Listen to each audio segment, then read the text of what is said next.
السعر الاقتصادي بتاعي اللي انا اشتغلت بيه، يبقى لا ضرر ولا ضرار. يوم النهارده الرغيف اللي انا بقدمه لك ما عجبكش يبقى انا اتحمل مسؤوليته واتحمل تبعياته، لكن مساله لا عايزه سخره ولا عايزه قهر ولا عايزه تحرير محاضر ولا عايزه مشاكل ولا عايزه اي حاجه خالص. كل ده اللي احنا بنرجوه وهي دي اسباب المشكله. طب والسولار برضو كان احد اسباب المشكله؟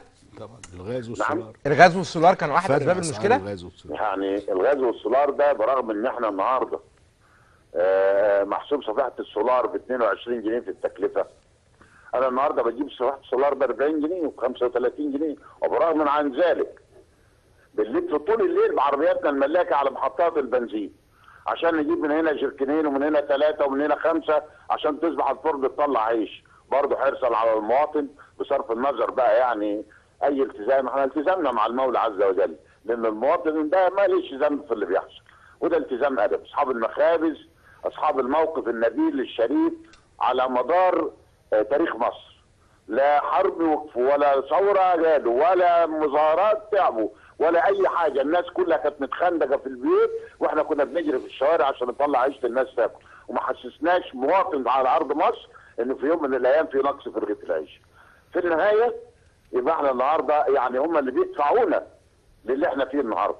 يعني لما تيجي تكلم وزير النهارده يقول لك هو كده ومفيش غير كده، عاجبك عاجبك مش عاجبك مش عاجبك. طب يا سيدي متشكرين، انا بقى يعني انت عديك عندك وتشتغل واعمل اللي انت عايزه واحنا نوفر على نفسنا الكلام ده. طبعا اسلوب القمع هو الارهاب والكلام والغش والتدليس، اعتقد ان المفروض الكلام ده بقينا يعني احنا ايه في حل عنه. يعني طب حضرتك هل في اضراب هيكون؟ لازم لغه الخطاب تتغير، ولازم لغه الخطاب يبقى فيه حوار، ولازم الناس يبقى فيه اخذ وعطاء، ولازم نحترم ادميه الناس ورؤيتها وفكرها، والناس اللي هي واقفه بتشتغل وبتكافح. يعني بلاش يعني لما تيجي تقول لي النهارده انا اشغل عامل عندي يقف على قدمه بال10 ساعات و13 ساعه ويقول لي اديله 30 جنيه اديله 25 جنيه، هل برضه ده معقول؟ هل هذا يبقى مقبول؟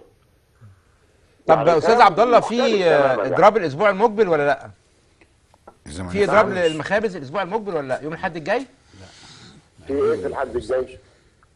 كانوا بيقولوا ان هناك اضراب للشعب العامه للمخابز يوم الاحد الجاي. لا يا حبيبي احنا وكان هناك نيه لتصعيد الامور، كان المفروض بدءا من النهارده والايام اللي جايه، لكن هو تدخل طبعا يعني السيد رئيس الدوله بعد السيد رئيس الاتحاد العام لما بعت وقال احنا لا تعامل مع وزير التموين، وبعت لرئيس الدوله الحقيقه برضه سياده الرئيس بعت خطاب او باتصال للسيد رئيس الاتحاد العام الاستاذ احمد الوكيل، وكان في لقاء مع السيد الدكتور رئيس مجلس الوزراء والسيد وزير الماليه ووزير التموين كل الوزراء، وحضرنا معاهم وحضرنا مع وزير التموين، ووصلنا في نهايه المطاف ان ترجع هذه العمليات لمده 15 يوم لدراسه هذه الامر. احنا ما بنقولش يعني 15 يوم احنا واخدين المهله دي عشان يعاد النظر في تكلفه رغيف العيش، يعاد النظر في العقد اللي هو مطلعاه، لان العقد ده شريعه المتعاقدين،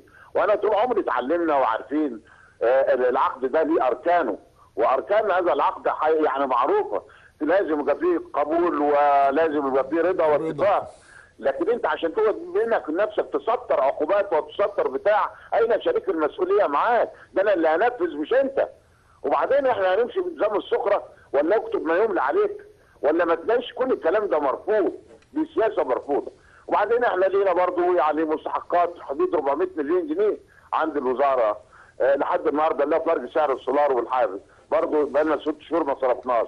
هل يستقيم الامر وانا بلف طول الليل على السولار عشان وهكذا؟ يعني في امور كثيره وامور يعني كان يعني الناس بدات تدير ظهرها للحوار، فطالما ان لغه الحوار انتهت اعتقد يبقى في لغه ثانيه غير لغه الحوار.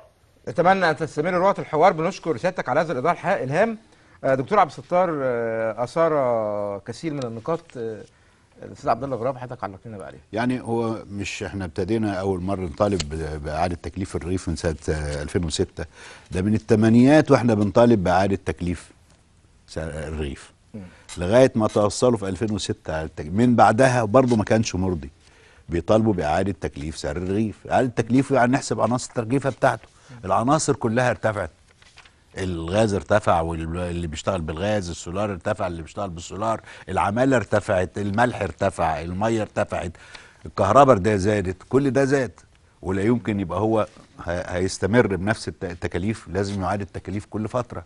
هنا الحكومة ملتزمة انها عاوزة تبيع الرغيف ب5 قروش، يبقى هل هتبيع الرغيف ب5 قروش واللي يتحمل فروق الزيادة كلها صاحب المخبز؟ ما ينفعش. انت الحكومة عاوزة تبيع الرغيف ب5 قروش، وان كنت انا بشوف ان الموضوع ده ما عادش معقول دلوقتي، ان يبقى فيه 20 رغيف بجنيه، بينما الناس بتاخده يعني ارخص من علف الحيواني، اي حاجه هياخدوا يستخدموا اي استخدام.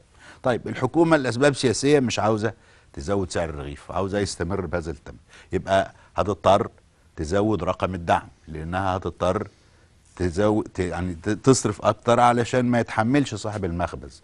النهارده الحل اللي بيتعمل كويس لو الحكومه قدرت تنفذه.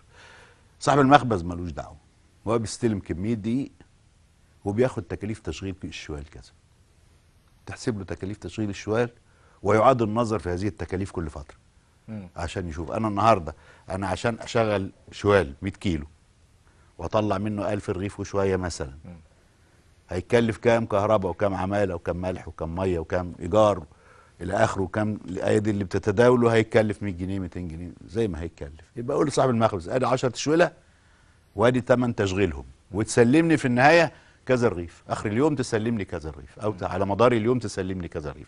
ومن زمان احنا بنطالب بفصل الانتاج عن التوزيع. بالظبط. لانه هو بيحط، هو بينتج، ما تعرفش انتج كام رغيف، خد 10، لازم العمليه اصلها يعني مغريه ان انا بديله شوال ب 15 جنيه ولا ب 16 جنيه ويقدر يبيعه في السوق ب 300 400 جنيه.